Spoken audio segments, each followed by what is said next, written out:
साथियों, जम्मू कश्मीर में एक बार फिर पहलगाम जैसा अटैक हो गया है। एक बार फिर से टेररिस्ट अटैक हुआ है और एक बार फिर से जो जम्मू कश्मीर के नेटिव नहीं थे उनको टारगेट किलिंग की गई है। हिंदू धर्म पूछ पूछ करके गोलियां चलाई गई हैं।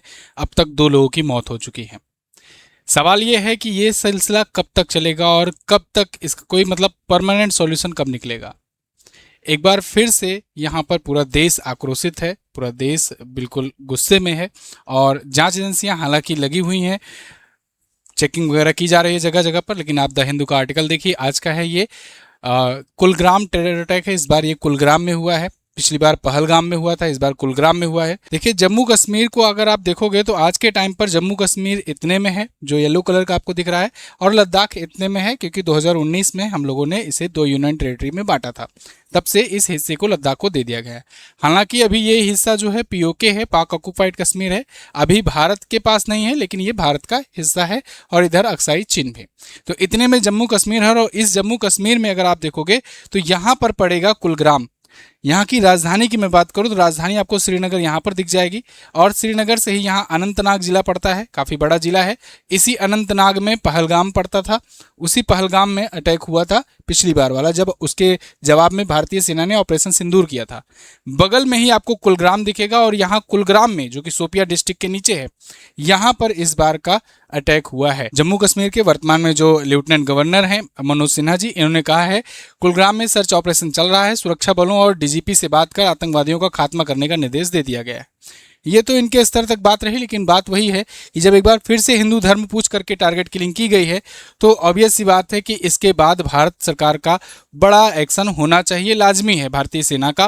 कि क्योंकि पिछली बार ही कहा गया था कि अगर एक भी अब अगली कोई ऐसी खुरापात हुई आतंकियों की तरफ से तो जड़ से मिटाएंगे।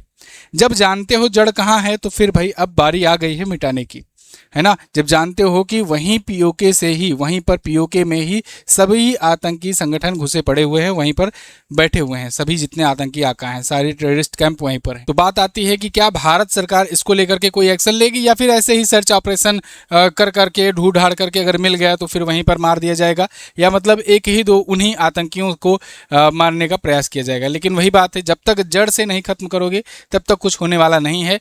ये वो तो क्या है, वो तो मरने के लिए आते ही हैं, वो तो आते ही हैं मरने के लिए। वो तो मुजाहिद होते हैं, उनका काम ही होता है, वो जितने लोग को मार पाएंगे मारेंगे और उसके बाद मर जाएंगे।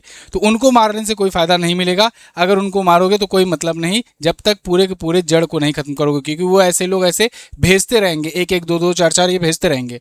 अब आप खुद सोचो कि ये धर्म पूछ पूछ करके, और जो वहाँ के नहीं हैं, जो अदर स्टेट के जो गए हुए हैं वहाँ पर काम करने, उनको मारा जा रहा है टारगेट कर करके। ऐसा क्यों किया जा रहा है? इसके पीछे का साफ साफ मकसद यही है कि भैया जम्मू कश्मीर तुमको एक्सेप्ट नहीं करेगा, तुम बाहरी हो, तुम वहाँ यहाँ ना आओ।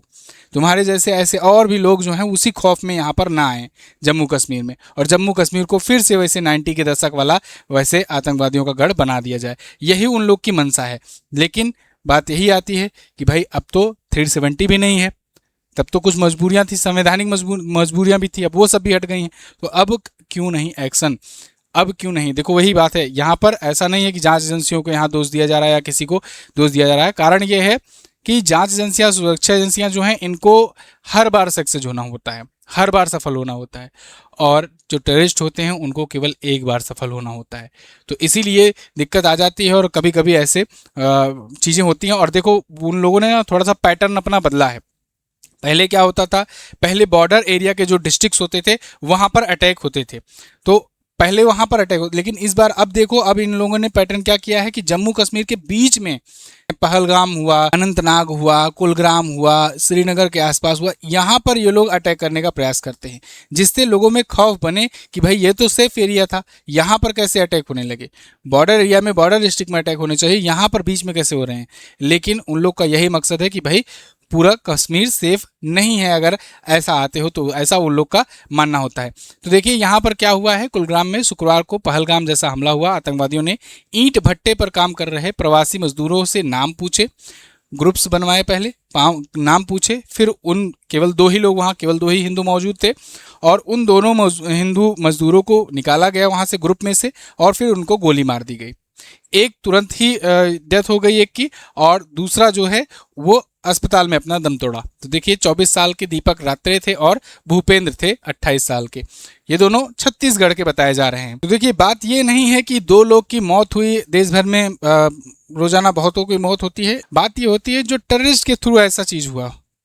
टेररिस्ट जो हैं वो अगर धर्म पूछ करके टेरर फैलाने के लिए, आतंक फैलाने के लिए ऐसा काम करते हैं, ये बहुत ही चिंता वाली बात होती है। अभी देखो अगर पूरा सिनेरियो समझोगे तो अभी पीओके में प्रदर्शन चल रहे हैं, पाक ऑक्युपाइड कश्मीर में। वहां पर पाकिस्तान की गवर्नमेंट लगातार गोलीबारी करवा रही है और बहुत सारे प्रोटेस्टर्स बताए जा रहे हैं कि 50 से ज़्यादा जो प्रोटेस्ट करने वाले हैं उन पर गोलियां चला करके उनको मौत के घाट उतार दिया गया है। तो पाकिस्तान सरकार उसको दमन करने पर लगी हुई है। लेकिन अब साथ के साथ ही चूंकि अब पीओके जो है वहाँ के लोग जो हैं बगावत पर उतर आए हैं, वो चाह रहे हैं भारत सरकार इंटरवेंशन करे। तो ये लोग जो है यहाँ भारत में भी अनस्टेबिलिटी पैदा करना चाहते हैं, जिससे भारत जो है अनस्टेबल हो जाए और ये दिखाएं कि भाई वहाँ भी तो हो रहा है ऐसा, है ना। तो अभी आपने देखा जो दिल्ली में जो छात्रों का प्रोटेस्ट चल रहा था, उसमें भी बहुत सारे अराजक तत्व घुस गए थे, उसमें भी बहुत सारे अपराधी प्रकृति वाले घुस गए थे। क्यों? क्योंकि वो चाहते थे कि इसी की आड़ में, छात्रों के आंदोलन की आड़ में ही वो अपना मकसद पूरा कर लें। होता है ऐसा, मैंने आपको पिछली भी वीडियोज़ में बताया था कि सब लोग अपना जो है अपने हिसाब से फ़ायदा निकालने के लिए वहाँ पहुँच जाएंगे, उसको बर्बाद करने का प्रयास करेंगे। लेकिन अंततः वो सक्सेस हुआ छात्र आंदोलन और समय पर इस्तीफा मिल गया, जिस वजह से वापस हो गया। नहीं तो आप देखते कि उसी की आड़ में कुछ ना कुछ बहुत बड़ा हो जाता, बहुत बड़ा। जो लोग घुसे पड़े हुए, जो स्लीपर सेल्स बैठे हुए हैं ना, वो कुछ ना कुछ उसमें अपना फ़ायदा ढूंढ लेते। तो खैर अभी तक की जानकारी के अनुसार सुरक्षा बल लगे हुए हैं सर्च ऑपरेशन में।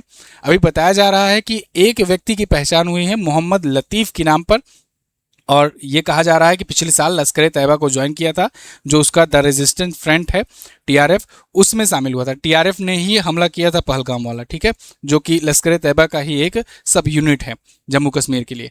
तो इसी का बताया जा रहा है कि पिछले साल इसने ज्वाइन किया था और ये पाकिस्तानी है। एक ये भी बताया जा रहा है कि एक भारतीय है लोकल था और एक पाकिस्तानी था। मतलब सबसे बड़ी दुख की बात यही होती है ना, देखो बिना यहाँ के इनपुट के और बिना यहाँ के लोकल सपोर्ट के कुछ होता नहीं है। पिछली बार भी ऐसी बात आई थी, पहलगाम अटैक के दौरान भी लोकल सपोर्ट खूब मिला था। इस बार भी यहाँ पर लोकल सपोर्ट की बात आ रही है। जब तक वहाँ पर सपोर्ट होता रहेगा तब तक ऐसे आतंकवादी घटनाएं चलती रहेंगी। जब तक, क्योंकि उनमें यहाँ पर भी कुछ लोग ऐसे हैं, देखो सभी लोग को ऐसा नहीं कहा जा रहा है, लेकिन कुछ लोग ऐसे हैं जो चाहते ही नहीं हैं कि वहाँ पर पूरा अच्छे से सामंजस्य बने। वो चंद पैसों की लालच में आकर के, थोड़े मोड़े इधर उधर की लालच में आकर के वो बिक जाते हैं और फिर देश के लिए एक धब्बा छोड़ जाते हैं। अभी 10 दिन पहले की बात है, 22 जुलाई को लाल चौक पर, अनंतनाग के लाल चौक पर एक पुलिसमैन की हत्या कर दी गई थी, वहाँ पर भी गोलीबारी की गई थी। तो ऐसे टारगेट किलिंग्स लगातार किए जा रहे हैं। अब ये देखिए यहाँ पर जो गैर मुस्लिम हैं, खासकर कश्मीरी पंडित हैं, उनको टारगेट किया जा रहा है। बीजेपी के अगर कोई वर्कर हैं तो फिर वहाँ पर उनको टारगेट किया जा रहा है। जम्मू कश्मीर पुलिस का अगर कोई जवान है या अधिकारी है, उनको टारगेट किया जा रहा है। या दूसरे राज्यों से कश्मीर में आकर के जो काम करने वाले जो मजदूर हैं, जो कर्मचारी हैं, जो अधिकारी हैं, उनको टारगेट किया जा रहा है। तो कुल मिलाकर के ये शोकेस करने का प्रयास किया जा रहा है। देखो इसमें ऐसा नहीं है कि हिंदू मुस्लिम का कुछ होना चाहिए, इसमें उनकी मंशा है कि हिंदू मुस्लिम के रूप में तोड़ें, ठीक है। उनकी मंशा है कि ऐसा दिखाएं कि देखो गैर मुस्लिमों को यहाँ पर मार रहे हैं, जिससे हिंदू मुस्लिम आपस में लड़ें, है ना। तो ये वो लोग जो है साइकोलॉजिकल वार खेलते हैं। देखिए 2 हिंदुओं को निकाल करके ग्रुप में मार दिए, लेकिन संदेश क्या गया? संदेश ये गया कि हिंदू धर्म का अगर कोई जाता है वहां पर तो फिर उसको मारा जा सकता है ना। यही संदेश वो फैलाना चाहते हैं और इसी के थ्रू वो एक दूसरे के बीच घृणा पैदा करना चाहते हैं और भारत की एकता और अखंडता को तोड़ना चाहते हैं। खैर इस पर आपको क्या लगता है आप कमेंट करके जरूर बताइएगा। अभी आगे जो भी अपडेट आएगी मैं आपको बताऊंगा। चैनल को सब्सक्राइब करके रखिए। मिलते हैं अगली वीडियो में, तब तक के लिए नमस्कार, जय हिंद, वंदे मातरम।